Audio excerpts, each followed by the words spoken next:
everyone, and welcome to the Multifamily Dispatch. I'm Dan Gable, CEO of J+G Companies, and I'm joined by Dr. Matt Bastnagel, our Director of Marketing and Research. Matt, I had the pleasure of attending the Marcus & Millichap Midwest and Chicago Multifamily Forum this week. It was a bit rainy, but I always forget how beautiful Chicago is in the spring. Oh, yeah.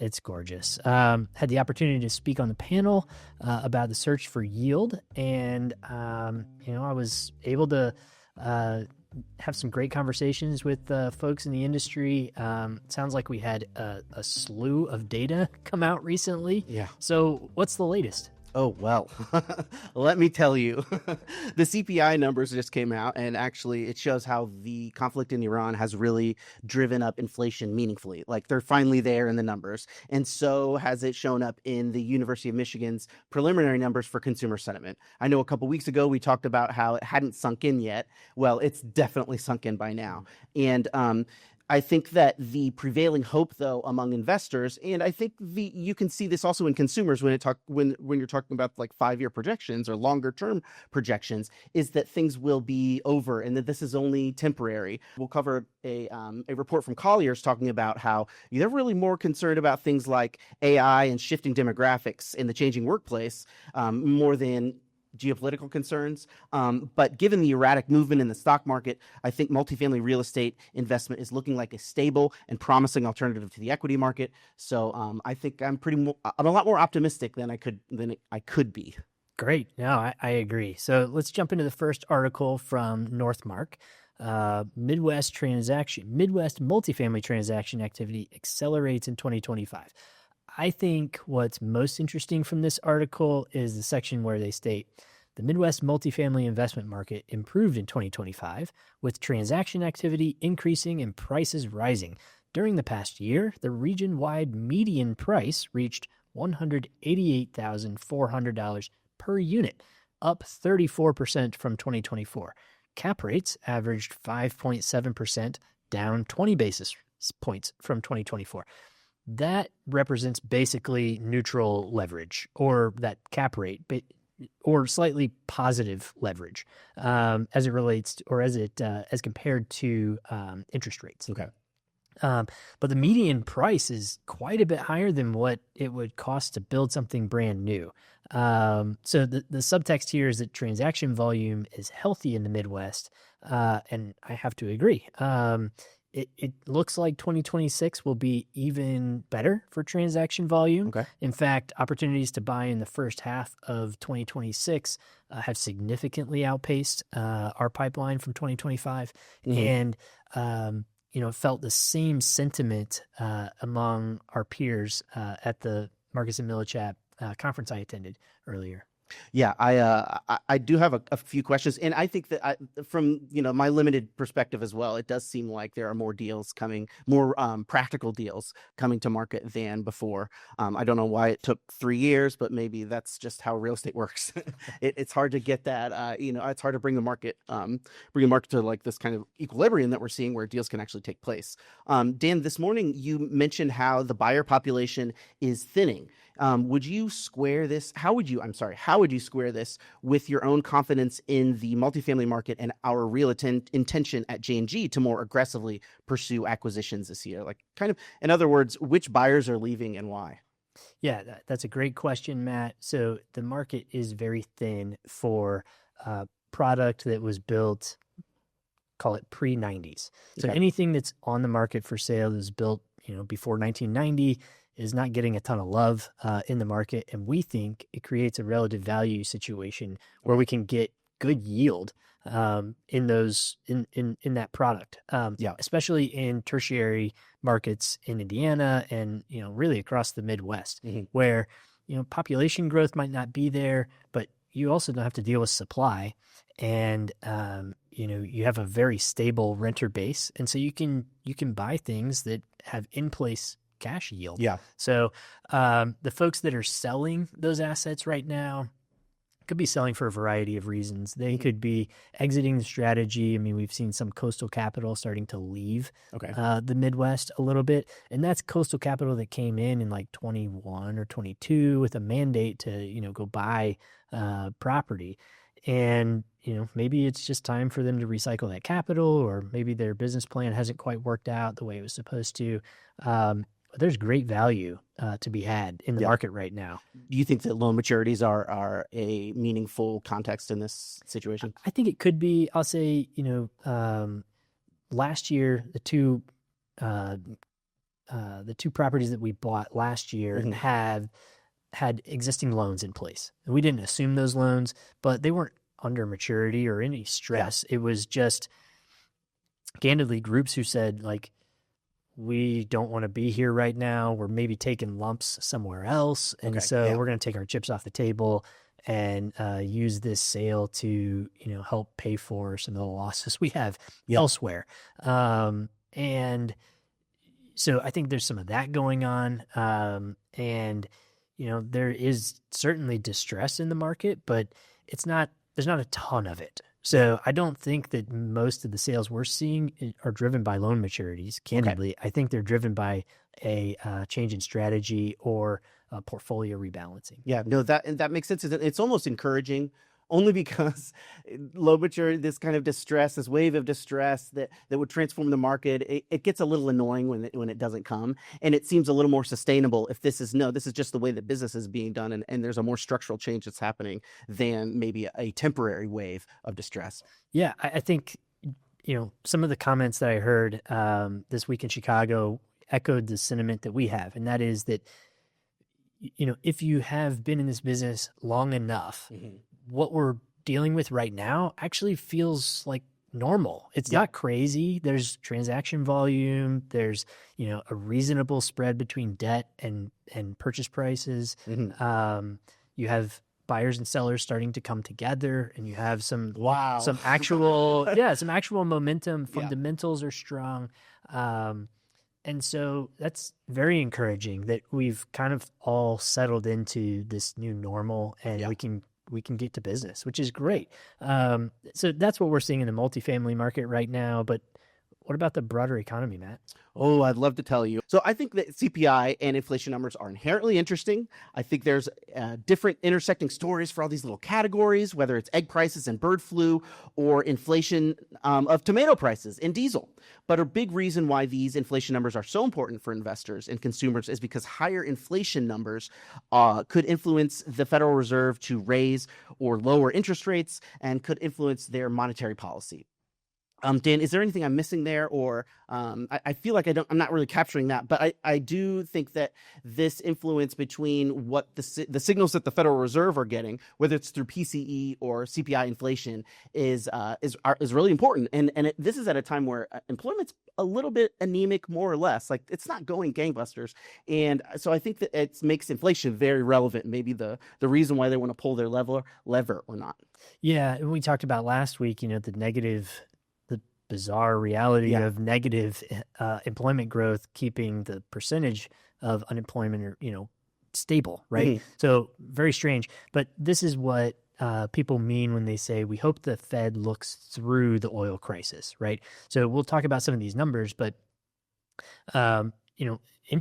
monetary policy and interest rates can't impact supply the way that they can impact demand, right? And so if we have a supply shock that is not driven by demand, but is driven by geopolitical issues, raising interest rates is not going to do anything to solve that problem. I agree. Right. And so that's why I think the Fed will look through this. What is maybe more interesting is what the effect of tariffs and some of the continued uncertainty around tariffs will do to inflation, and how the Fed decides to deal with that. Now, that has a similar, relationship in that tariffs aren't driving up prices based on demand, right? They're driving up prices based on external factors. So does raising interest rates actually help, right? Cool inflation in that case. I mean, I'm not an economist, but my argument would be no. Right? It's not about the market overheating. It's about external factors that are one-time hits. Mhm. So our base case, and we can talk about this later, but our base case is really that interest rates stay more or less flat. And if the Fed decides to do anything, they bring them down a little bit. But we don't think it's going to happen anytime soon. Yeah, yeah. No, I think that's a really good point. And I'm kind of swayed, even though there are some parts of me that think maybe they will bring it down, but that would involve maybe a little bit of political influence. I'm not sure. We'll just see what happens on May 15th when the Fed chair switches and the drama. That's another week of drama. But yes, getting back to inflation now, just the headline inflation here is that actually moved from 2.4% to 3.3%, which is almost a full percentage point of a jump. And it's really, I shouldn't have to say this, but it's very unusual for this year-over-year number to move that much. And people are saying, oh, yeah, and it hasn't gone up this much in 3 years or something. 3 years is almost too small of a time frame for us to really realize like how unusual it is for it to jump this much. I had to comb through the CPI to look and see, all right, what was behind this jump? I was a little bit confused. I didn't know. Maybe it was egg prices. Well, you know what? Egg prices are actually down, which is nice. And then I thought maybe it was tomato prices. I got this tomato and it was a little more expensive. Tomato prices were up 15.3% last month. Maybe that's it. I feel like I'm missing something. Just wait till the summer. Everybody in Indiana and the Midwest is going to have tomatoes in their garden. Yeah, that's true. That's true. So that is a temporary concern that we don't have to worry about. No, really, actually, it's oil prices. Of course, fuel oil was up 30.7% in a month. This is why we have core CPI, which is a magical number that strips out food and energy. And we can look right here and see that the core CPI moved only just a little bit from 2.5% to 2.6%. So that's just a tiny increase. It is an increase, and it is more than the 2% magical Federal Reserve threshold to like is good inflation, which is arguable, I would say. But again, we can all breathe a sigh of relief, I'm sure. Yeah, that's good. Good. I love that. Obviously, the big question is how long this lasts. And if the oil prices stay high, that means the cost of a whole bunch of things can go up, not the least of which is tomatoes. You ship a lot of things with oil. There is also a saying I've heard being bandied about. That's hard to say that. That oil prices go up like a rocket but fall like a feather. That saying does not presently give me any comfort. And I don't think I'm alone in that discomfort, as early results, again, I mentioned this earlier, from the University of Michigan Consumer Sentiment show a sharp drop in sentiment. We have discussed how consumers were not overly worried at the beginning of the war when it came to kind of projecting. It hadn't yet sunk in consumer sentiment at those early moments of the war. Well, they're a lot closer to panicking now. I don't think it's outright panicking, but it definitely is more worried that sentiment is lower. And also a recent Cushman and Wakefield report has found that CRE materials increased by 6% and overall project costs have increased by 3%. Now, this report was mostly on the effects of tariffs on these prices, but increased oil prices could make it more expensive to build new buildings, and could just make that number increase even more. So real estate as a hard asset, I think, is commonly understood to be inflation resistant. But when it comes to those building prices, maybe there's a little bit of give there, or a little bit of, it's not quite so insulated. If operating and maintenance costs go up also, that's going to make it even more expensive to even just kind of own and maintain things. So you've got maintenance, utility, materials, more costly insurance to down the line. There are a lot of reasons for the multifamily sector to be challenged. And we've spent a lot of time as an industry kind of clawing out of that high inflation, the 2022 inflation, especially as it like trickled through different areas that have these like kind of lagging effects. So I don't think that it's necessarily completely insulated from inflation. Rising property values could make balance sheets make sense for like asset managers and so on. But I don't know how much multifamily income is going to rise in 2026 because it's already projected not to be a really big rent growth year. Last time we had high inflation, it was also a period of high rent growth. So I'm not sure if if the current supply dynamics are going to support that rent growth, or if rent growth is going to just magically go up because general inflation goes up. So there is that risk, because if you do have a situation where rent goes up, I would think that it was in the same conversation as wages going up. And then you've got like a wage price spiral to think about. So it seems like things could get really complicated. And Dan, am I missing anything? If multifamily investors are staring down a hopefully temporary inflationary trend, what is their best course of action?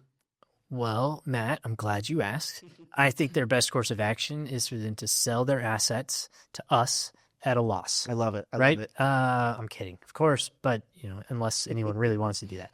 I think the reality is not much different from what we've discussed, and that's that interest rates aren't likely to go down.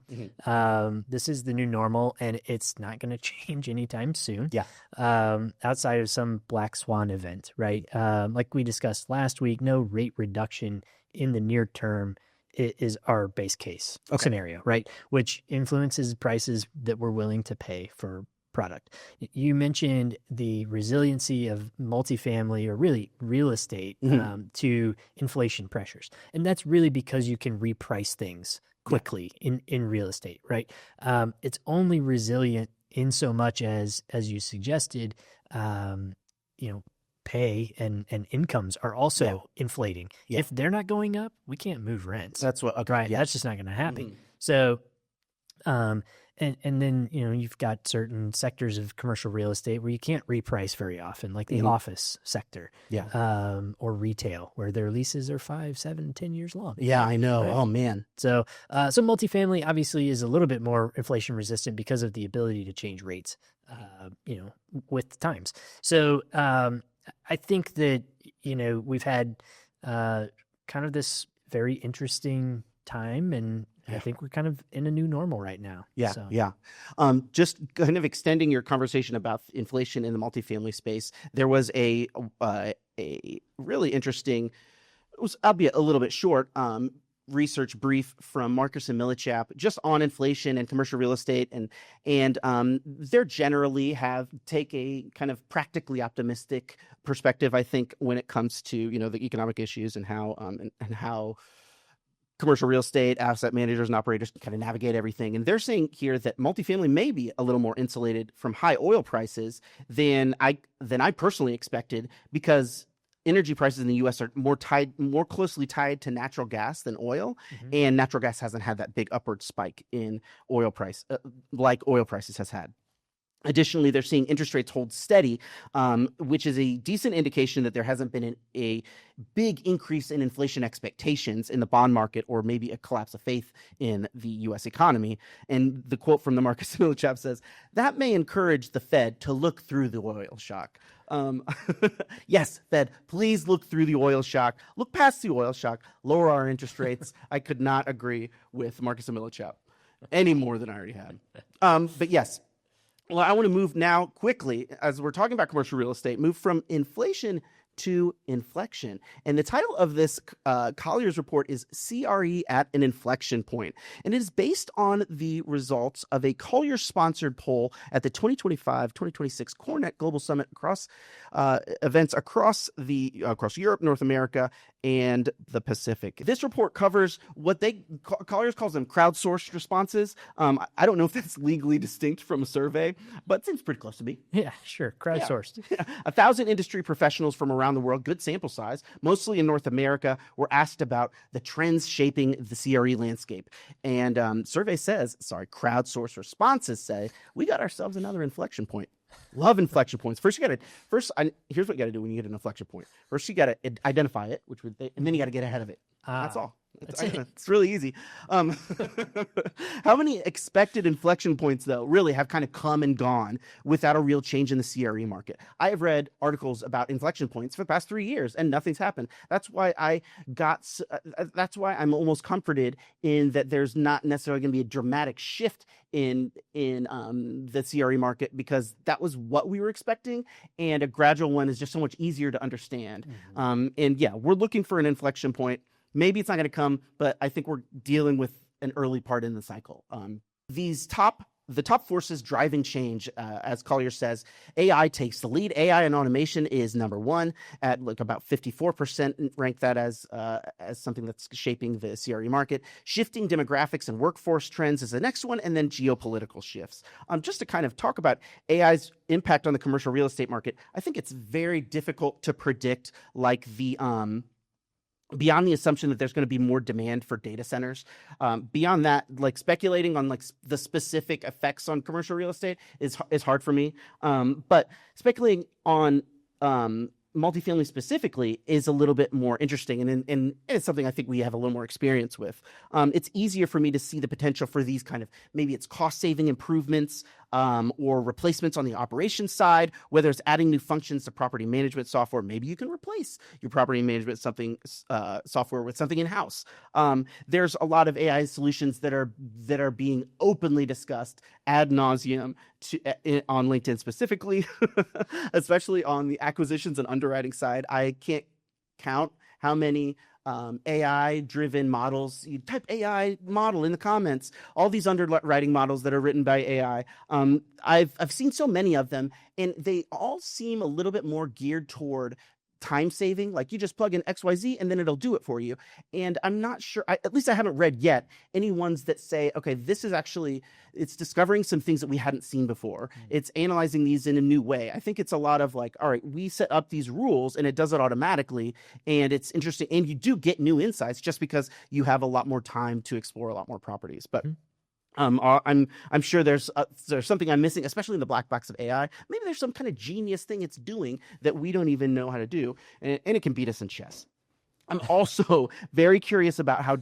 So this is the other side too that I'm really interested in, and I almost can't like articulate what's going to happen. I don't know what's going to happen. Is how are these data sources like CoStar and RealPage, how they're going to navigate AI? Because if I think about AI and underwriting, I think, well, wouldn't it be great to have the computer or AI or whatever you want to call it, a little bot go out and figure out how much everything's worth, your sales comps, gather all this information, gather and maybe even rent information. But then the bottleneck, to me, it seems like, well, a lot of those companies own that data, or at least it's proprietary data when it comes to places like RealPage and CoStar is what I'm thinking of, just specifically, but I'm sure there's more. They have rent information. They have other information related to, especially RealPage, to like the property management software they do. CoStar goes around, they have a Cessna that they're going, and they're figuring out, they brag about that in their sales pitches. So I have to also mention that they're not going to give up that sweet Cessna data just for free for any bot to come crawl along and take it. So I wonder whether it's going to get to a point where they maybe they can make it cheaper. Wouldn't that be nice? I know.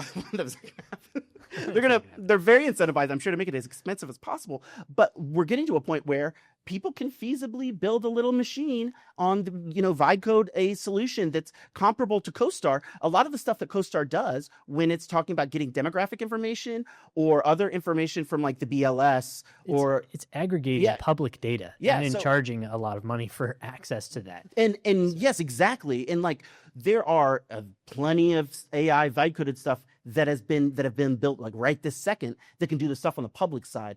But I think that, again, that bottleneck is like, all right, they do have stuff we can't get at, and we can't even build a machine to get at it. So how cheap are they going to be to sell it to us?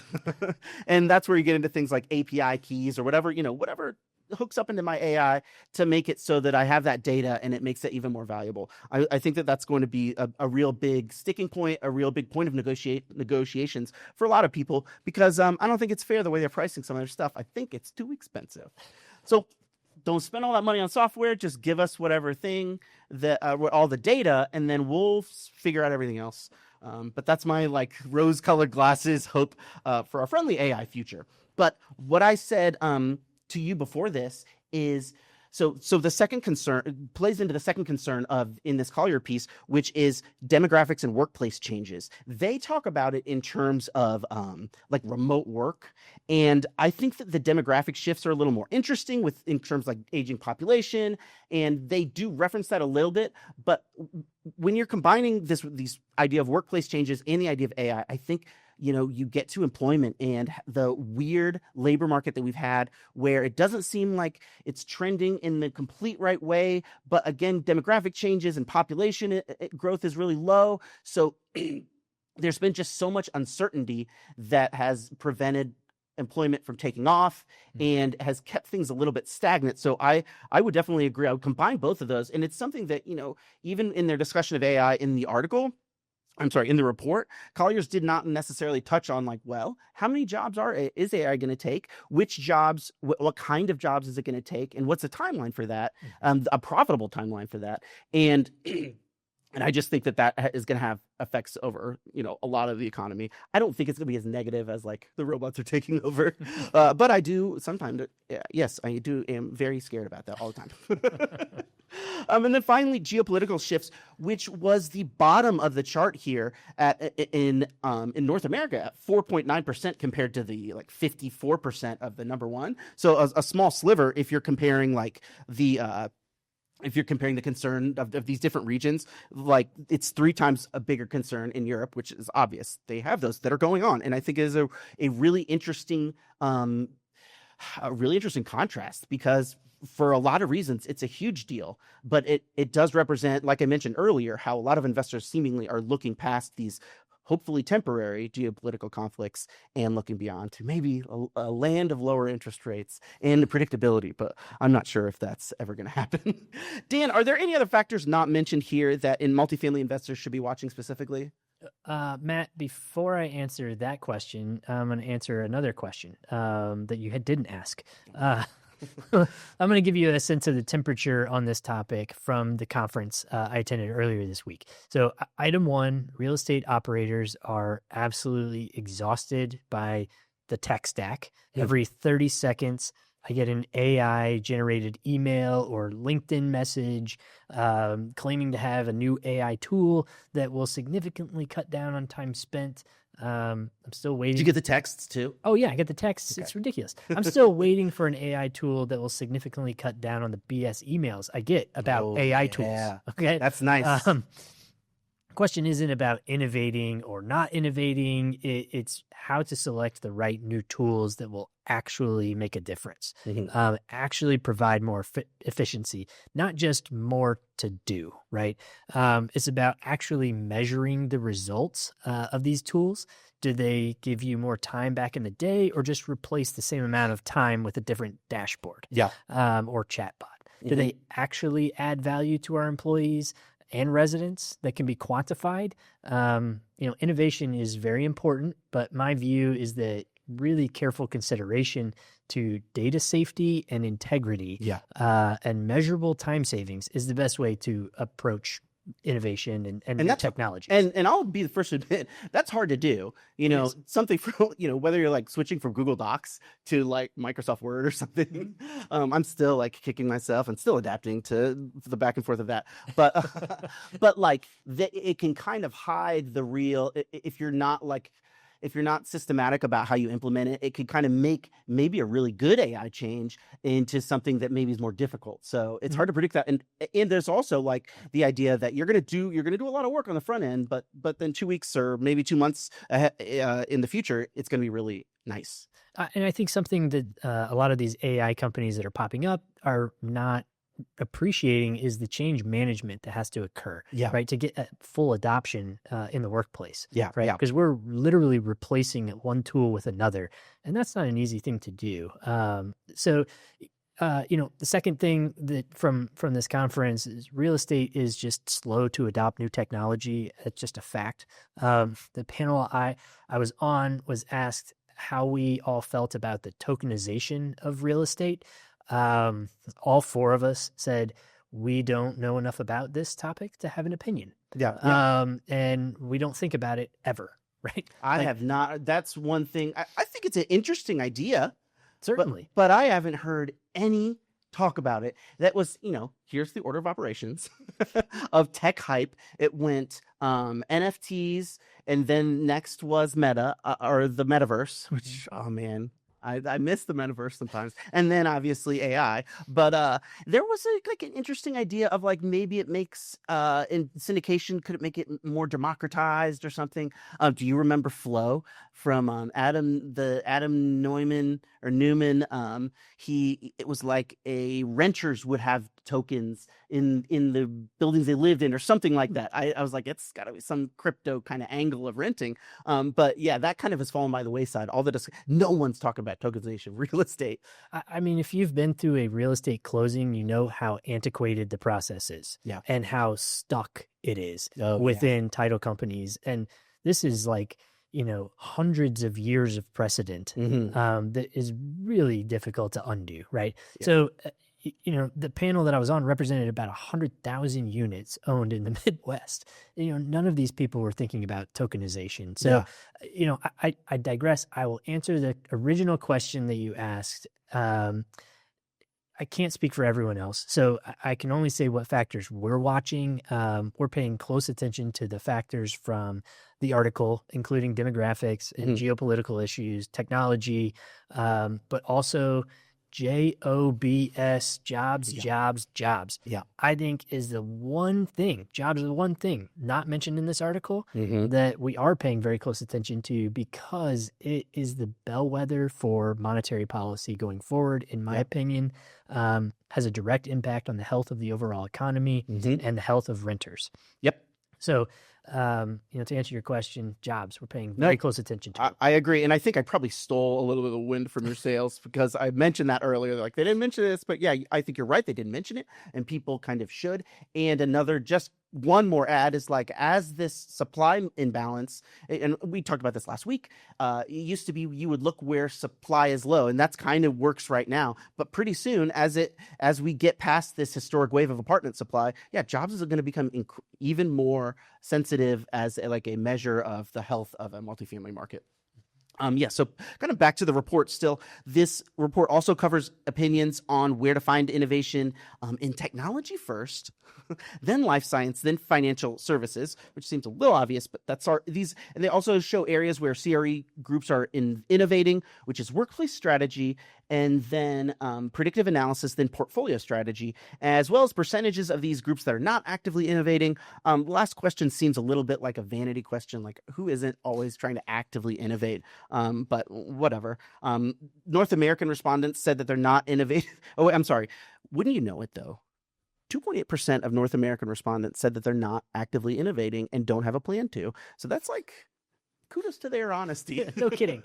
Do they have access to a computer to fill out the survey? I know. Exactly. Yeah. So it's really difficult, though, to get a meaningful insight out of some of the data here. Are you exploring innovative opportunities? Or are you implementing innovations across key areas? There are some of the writing in this report itself that it reads a little bit like AI. And I only bring this up because the written analysis in the report added very little new insights and was more of like a recitation of the report's data and just like words instead of numbers. So yes, the report was probably easy to write on like a copywriting perspective. So don't feel guilty about talking more about the first three topics, which is AI impacts, demographic shifts, and geopolitics, and kind of ignoring their findings on vaguely defined innovation.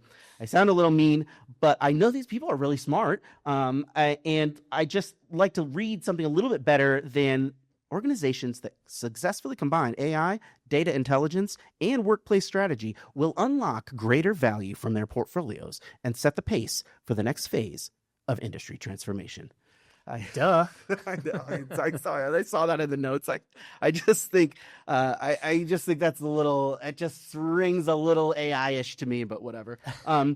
I know, actually, though, personally and as a company, we are actively transforming our innovative implementation across our entire organization, unlocking new capacities for invention and success. Man, it's great to think about. But yes, on a less abstract and more practical level, we will be sharing more meaningful insights, news, and data that you can actually use to make a good multifamily investment decision every single week on the Multifamily Dispatch. And you could just subscribe to the Multifamily Dispatch at themultifamilydispatch.com. And that's a really great email newsletter that you'll get every week, and will have the most important news on the multifamily investment market, the broader housing market, and the economy. How about it? And Matt, you could also use your agentic AI to comb and read the Multifamily Dispatch That's right. newsletter or listen to this podcast. Yeah, yeah. Right? Have your open call subscribe to it. Yeah. So thank you, Matt.